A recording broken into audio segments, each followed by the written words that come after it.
What's up, everybody? This is Chaos from Miyasono, and welcome to our 2-minute drill series about automation. Now, for those of you who don't know, automation is one of your final steps when you're doing your mix down.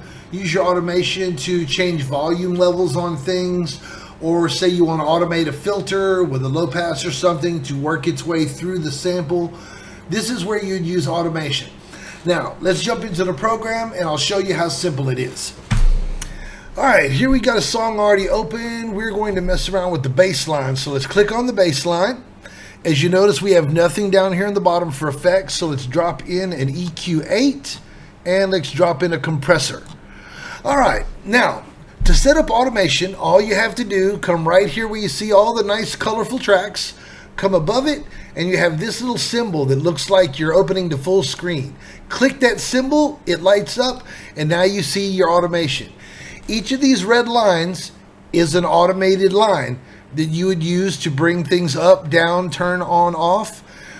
And then when you're in your track, you go over here on the side, shows your EQ8 you have at the bottom, shows your compressor at the bottom, and then shows your mixer. Now for mixer, you use that one a lot for your track volume or maybe to turn a sample on or off.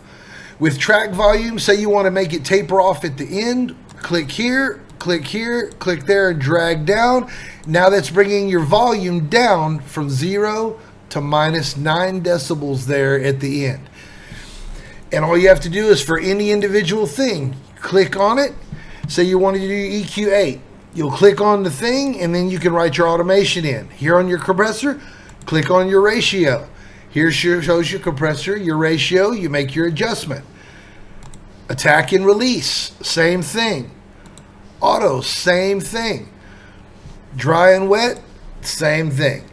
And just like that, you're now a master in automation. Really simple. So if you like what you're seeing and hearing and you're learning stuff from us, man, hit that subscribe button down below. Also, tick that little bell so you're notified whenever we put out new videos. Again, my name is Chaos from Miyasono. I want to thank you for joining us to learn more about music production. And yo, make something awesome. We'll see you next time.